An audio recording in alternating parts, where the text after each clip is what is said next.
Hello everyone, तो देखिए आज के लेक्चर में हम जेईई मेंस के प्रीवियस ईयर क्वेश्चन इलास्टिसिटी के डिस्कस करेंगे। तो जो भी स्टूडेंट जेईई मेंस की प्रिपरेशन कर रहे हैं वो या नीट की प्रिपरेशन कर रहे हैं तो वो इन क्वेश्चंस को एक बार कर सकते हैं।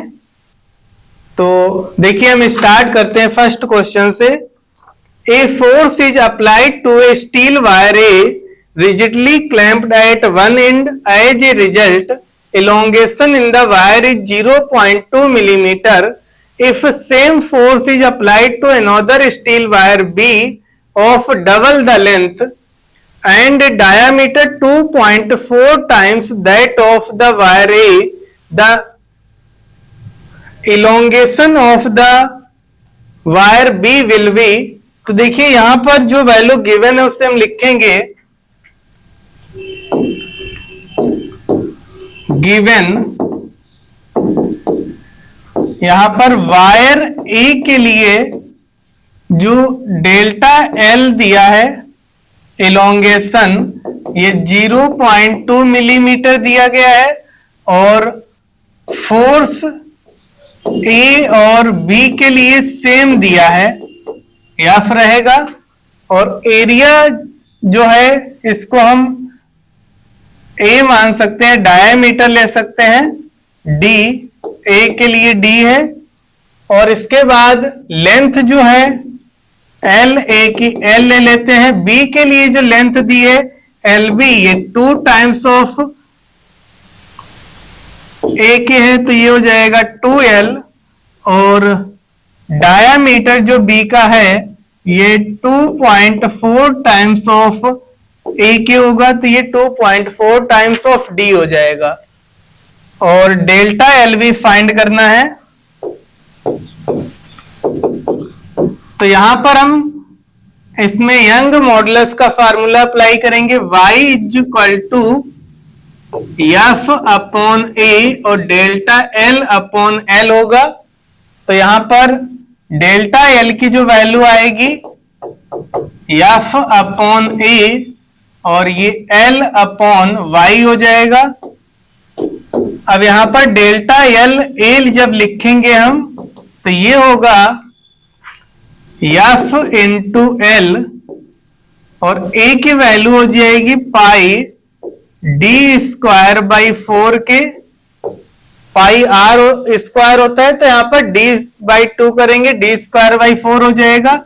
और यहां पर यंग मॉडुलस हम स्टील का पुट करेंगे और ये वैल्यू 0.2 मिलीमीटर दी है। इससे हम फर्स्ट इक्वेशन लिखेंगे, डेल्टा एल बी लिखेंगे तो ये एफ लेंथ को हम डबल कर देंगे और यहां पर इसका डायमीटर जो दिया है ये पाई, ये 2.4 टाइम्स दिया है तो ये 2.4 डी बाई 2 का स्क्वायर करेंगे और ये यंग मॉडुलस स्टील का यहां पर पुट करेंगे। इन दोनों का हम रेशियो लेंगे तो ये F इंटू एल से F इंटू एल कैंसिल हो जाएगा, यंग मॉडुलस से यंग मॉडुलस और ये पाई से पाई, इसको हम सॉल्व करेंगे तो ये आ जाएगा 0.2 मिलीमीटर अपॉन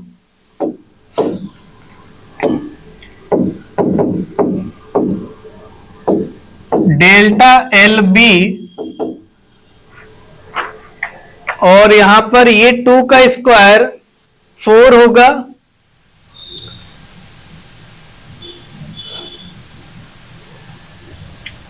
तो ये लिखा है जिस तरह से उसको हम लिखेंगे ये 1 अपॉन ये 4 ऊपर चला जाएगा तो ये 4 अपॉन इसको हम डी स्क्वायर लिख देंगे और इसको हम लिखेंगे तो ये 2 का स्क्वायर 4 ऊपर जाएगा तो ये 4 इंटू 2 8 अपॉन 2.4 का स्क्वायर इंटू डी स्क्वायर होगा। तो ये कुछ इस तरह से वैल्यू आएगी।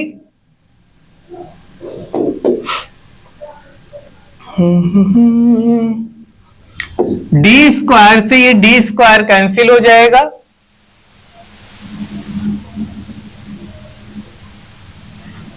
इस 2.4 स्क्वायर को हम ऊपर मल्टीप्लाई करेंगे तो 4 इंटू 2.4 स्क्वायर और ये अपॉन में 8 होगा और ये 0.2 millimetre upon delta L B के है।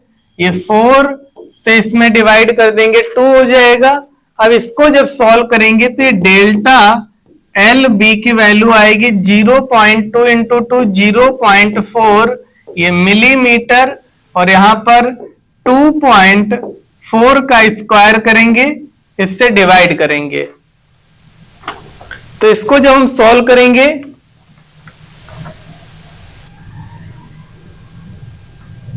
तो ये वैल्यू आ जाएगी डेल्टा एल बी की वैल्यू 6.9 इंटू 10⁻⁻² मिलीमीटर के इक्वल। तो इसका जो ऑप्शन करेक्ट होगा फर्स्ट करेक्ट होगा।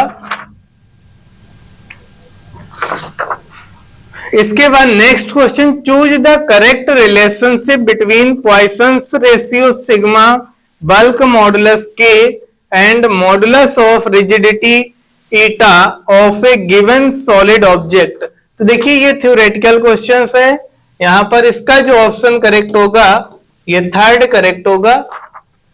ये इनके बीच में रिलेशन होता है sigma is equal to 3k minus 2 eta divided by 6k plus 2 eta.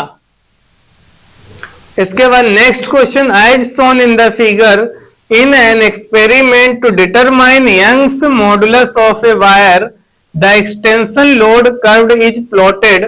The curve in a straight line passing through the origin and makes an angle of 45 degree with the load axis. The length of wire is 62.8 centimeter and its diameter is 4 millimeter. Young's modulus is found to be x into 10⁴ Newton पर metre square. x की value यहां पर हमको find करनी है। तो देखिए इस क्वेश्चन में जो वैल्यू गिवन है उससे हम लिखेंगे पहले।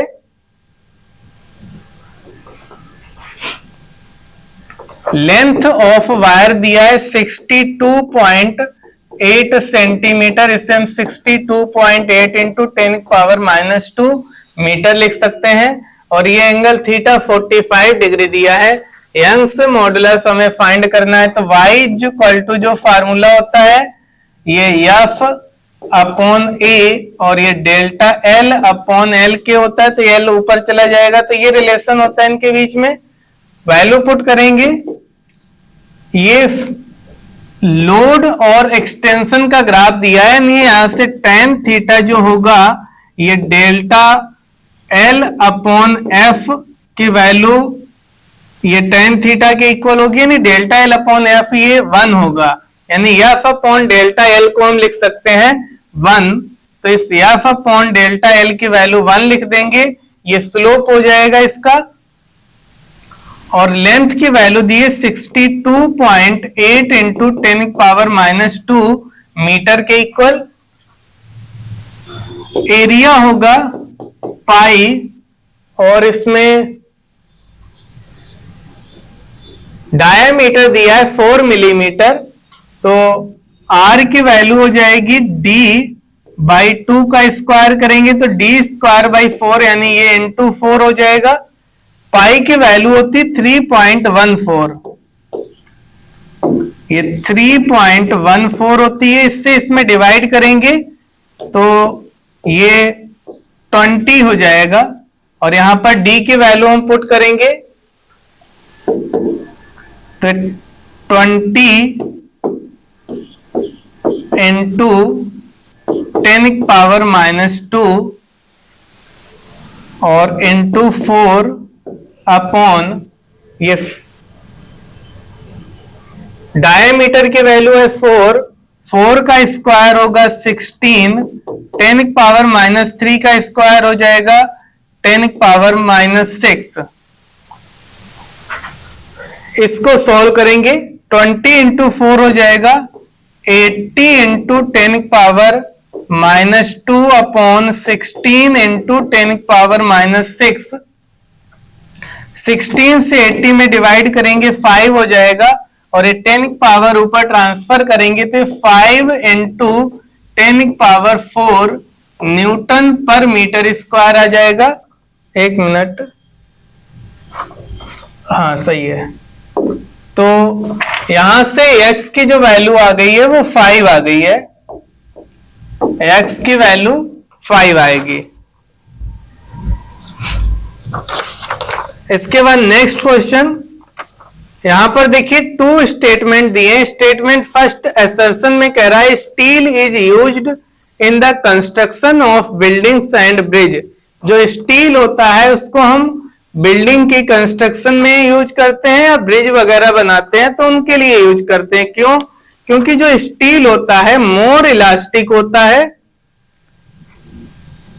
And elastic limit is high, यानी जो स्टील होता है उसकी इलास्टिसिटी बहुत अधिक होती है, इसलिए हम स्टील को बिल्डिंग की कंस्ट्रक्शन के लिए यूज करते हैं, जिससे इसमें जल्दी आसानी से मतलब काफी अधिक फोर्स लगाएंगे तो डिफॉर्मेशन होगा, लेकिन वो अपनी नेचुरल पोजीशन पे आ जाती है। तो यहां पर असर्शन और रीजन दोनों करेक्ट है और रीजन करेक्ट एक्सप्लेन कर रहा है, तो इसका जो ऑप्शन करेक्ट होगा वो फर्स्ट करेक्ट हो जाएगा। Next question, 2 blocks of mass 2 kg and 1.14 kg are hanged by steel and brass wire respectively as shown in the figure. The change in length for steel wire will be. तो steel wire में कितना change होगा इसकी length में वो find करना है। ये डायग्राम दिया गया है, ये 2 kg मास है, ये 1.14 kg मास है। तो यहां पर यंग मॉडुलस जो वैल्यू गिवन है उसको हम लिख लेते हैं। बहुत सारी वैल्यू गिवन है, डायग्राम भी गिवन है, लिखा है ऐसा। फार्मूला लगाते हैं। ये यंग्स मॉडुलस का फार्मूला होता है F अपॉन A और ये डेल्टा L और ये F इंटू L हो जाएगा। तो यहां से हमको इलोंगेशन फाइंड करना है डेल्टा L की वैल्यू, तो ये F अपॉन A होगा और ये L इंटू Y के हो जाएगा यंग मॉडुलस के। यहां पर हम वैल्यू पुट करेंगे, F की वैल्यू जो होगी mg होगी, m की वैल्यू 2 + 1 3.14 हो जाएगी, तो 3.14 m हो गया। g की वैल्यू हम 10 ले लेते हैं और इस वायर की लेंथ है 1.6 मीटर। एरिया होगा पाई आर स्क्वायर, पाई की वैल्यू 3.14 और रेडियस की वैल्यू है 0.5 का स्क्वायर। और यंग मॉडुलस स्टील का दिया गया है 2 × 10⁻11। इससे हम सॉल्व करेंगे तो देखिए 3.14 से 3.14 कैंसिल हो जाएगा, ये 16 हो जाएगा। तो 16 डिवाइडेड बाई 0.5 का स्क्वायर करेंगे 0.25 होगा और इनटू 2 × 10⁻11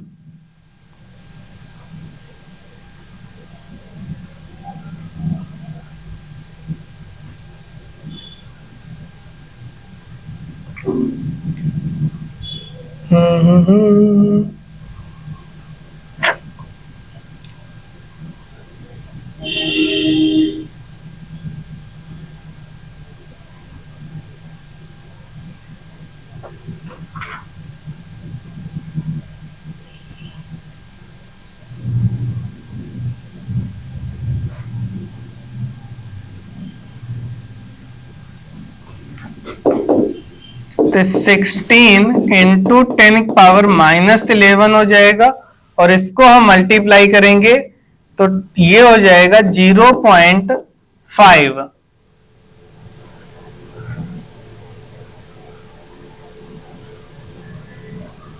इसको हम लिख सकते हैं 16 × 10⁻11, सॉरी एक मिनट, -11 है, -11 डिवाइडेड बाई 5 × 10⁻−1 और ये हो जाएगा -1 ऊपर पावर जाएगी तो 10⁻−10 हो जाएगा। ये 16 में 5 से डिवाइड करेंगे तो ये वैल्यू आएगी 3.2 इंटू 10⁻−10।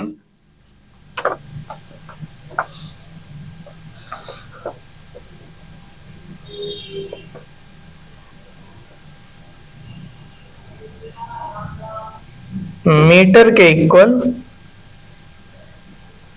1 मिनट, इसमें एक वैल्यू कम पुट हुई है, कम नहीं गलत पुट हुई है। यहां पर ये रेडियस सेंटीमीटर में है, 0.5 सेंटीमीटर में होगी, तो यहां पर सेंटीमीटर का स्क्वायर करेंगे 10⁻⁴ और आएगा। तो ये यहां पर 10⁻⁴ और वैल्यू होगी, तो ये इसमें 10⁻+4 करेंगे तो यहां पर ये वैल्यू आ जाएगी 10⁻⁻6। तो ये वैल्यू डेल्टा एल की आएगी 3.2 माइक्रोमीटर के इक्वल। यहां पर ये रेडियस सेंटीमीटर में है, तो इसका ऑप्शन करेक्ट होगा फर्स्ट।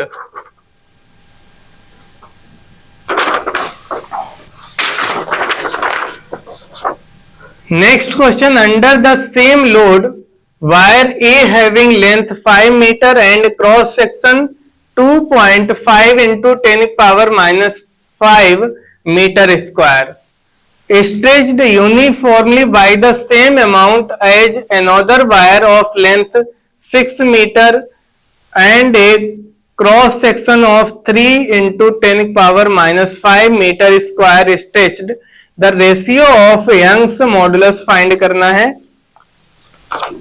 तो देखिए जो इसमें गिवन है उसे हम लिख लेंगे। गिवन यहां पर एक वायर है, वायर ए, इसकी लेंथ जो दी है 5 मीटर दी है और इसका area of cross section 2.5 into 10⁻⁵ metre square के दिया है। इलोंगेशन दोनों में सेम है, delta L A is equal to delta L B, और वायर बी की जो लेंथ दी है एल बी की वैल्यू ये 6 मीटर दी गई है और इसका cross section area A B की वैल्यू है 3 into 10⁻⁵ metre square. Ratio of Young modulus निकालना, Y A upon Y B, इनका रेशियो फाइंड करना है। तो यहां पर हम इसमें फार्मूला अप्लाई करेंगे, ये होता है y is equal to F into L upon A into delta L. तो यहां पर हम a के लिए जब लिखेंगे y a की वैल्यू, तो ये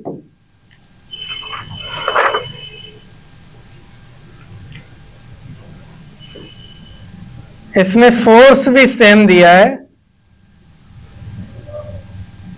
सेम लोड है, तो यहां पर F A is equal to F B के है।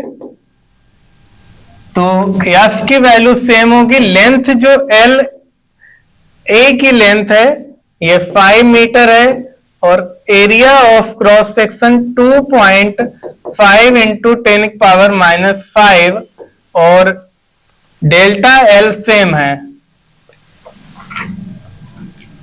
बी के लिए जब लिखेंगे तो फोर्स सेम होगा, इसकी लेंथ एल की वैल्यू 6 मीटर है और इसका area of cross section 3 into 10⁻⁵ है और इसकी भी इलोंगेशन सेम है। तो यहां पर इसका हम रेशियो निकालेंगे।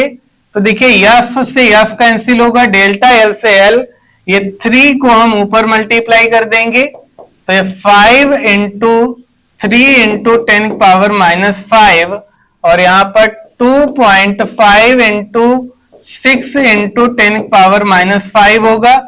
इसको सॉल्व करेंगे, ये कैंसिल हो जाएगा। 6 से 2.5 में मल्टीप्लाई करेंगे 15 होगा और ये 5 3 जा 15, यानी ये YA/YB की जो वैल्यू आएगी वो 1:1 आ जाएगी। इसका जो ऑप्शन करेक्ट होगा ये फोर्थ करेक्ट होगा। Next question, a wire suspended vertically from one of its end is stretched by attaching a weight of 200 Newton to the lower end. The weight stretched the wire by 1 millimeter. Then the elastic energy stored in the wire. तो देखिए यहां पर इस question में जो value given है उससे हम लिखेंगे गिवन जो फोर्स दिया है ये 200 न्यूटन दिया है और जो इलोंगेशन है ये 1 मिलीमीटर है।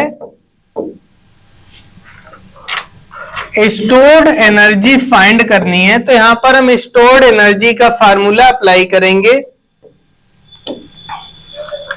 U इज इक्वल टू होता है 1/2 stress into strain into volume. तो यहां पर लिखेंगे इसको 1/2 स्ट्रेस को F/A, ये डेल्टा L/L और वॉल्यूम को A/L लिखेंगे। ये A/L कैंसिल हो जाएगा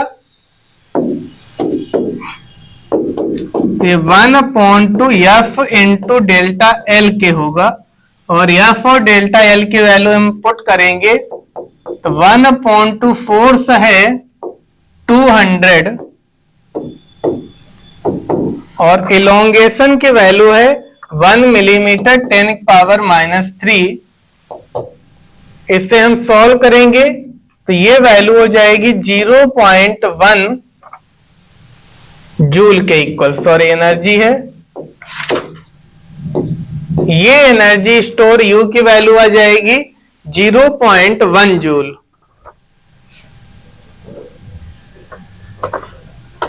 Next question, a rod of length L at room temperature and uniform area of cross section A is made of a metal having a coefficient of linear expansion L.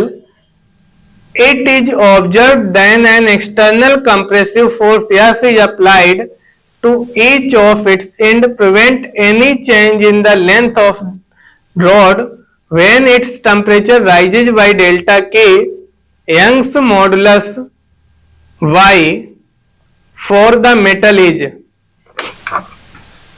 तो देखिए यहां पर एक rod दी है जिसका length L दिया है, area of cross section A दिया है, कोफिशिएंट ऑफ लीनियर एक्सपेंशन जो है वो अल्फा के इक्वल है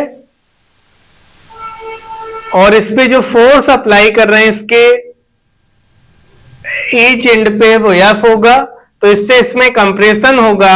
अब कंप्रेशन को रोकने के लिए इसका हम कितना टेम्परेचर इंक्रीज करें, यानी जो टेम्परेचर इंक्रीज करने से लेंथ इंक्रीज होती है तो यहां पर हम फार्मूला अप्लाई करते हैं जो L इज इक्वल टू होता है, ये हम L फाइनल लिख लेते हैं और ये L1 plus alpha delta T के होगा।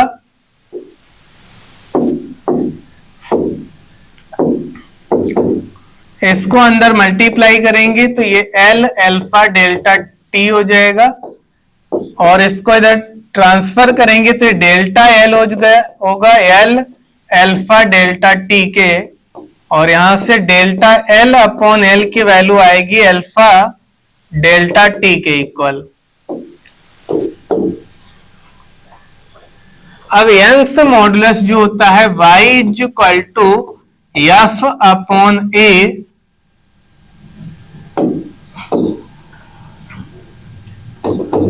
और ये डेल्टा L/L होता है।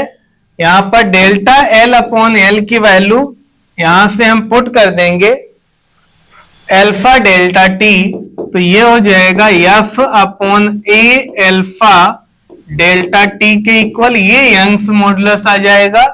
तो F/A अल्फा डेल्टा T इसका ये फर्स्ट ऑप्शन करेक्ट हो जाएगा। Next question, the elastic limit of brass is 379 million Pascal. What should be the minimum diameter of a brass rod if it is to support a 400 Newton load without exceeding its elastic limit? तो देखिए यहां पर इसकी diameter की value find करनी है। इसकी जो इलास्टिक लिमिट दी है वो 379 मिलियन पास्कल दी है और यहां पर 400 न्यूटन का लोड है, तो कितना डायामीटर होना चाहिए वो हमें फाइंड करना है। तो यहां पर जो वैल्यू गिवन है उससे हम लिख लेते हैं। गिवन यहां पर ये स्ट्रेस ये 379 मिलियन पास्कल दी है और यहां पर लोड एफ की वैल्यू 400 न्यूटन दी है और यहां पर फाइंड करना है डायामीटर। तो यहां पर हम फार्मूला अप्लाई करेंगे स्ट्रेस का। स्ट्रेस जो होता है ये एफ अपॉन ए के इक्वल होता है। एफ फोर्स की वैल्यू 400 है और एरिया होगा पाई डी स्क्वायर बाई 4 को ऊपर मल्टीप्लाई कर देंगे 1600 divided by pi into D square के हो जाएगा। स्ट्रेस की वैल्यू दी गई है, डी स्क्वायर को इधर क्रॉस मल्टीप्लाई करेंगे तो D square is equal to 1600 upon pi into stress की वैल्यू 379 है मिलियन पास्कल, ये 10 पावर 6 हो जाएगा। और इसको जब हम सॉल्व करेंगे तो ये डायामीटर की वैल्यू आएगी d is equal to 1.15 millimetre के इक्वल आएगी। ये इसके लिए डायामीटर की वैल्यू आएगी, तो इसका ऑप्शन करेक्ट हो जाएगा सेकंड। तो ये इलास्टिसिटी से रिलेटेड क्वेश्चंस थे जेईई मेंस से, और इलास्टिसिटी से बहुत अधिक क्वेश्चंस एग्जाम में नहीं आते हैं बट आते हैं। तो आज के लेक्चर को हम यहीं पे रखते हैं। नेक्स्ट लेक्चर में हम नेक्स्ट टॉपिक के क्वेश्चंस को डिस्कस करेंगे।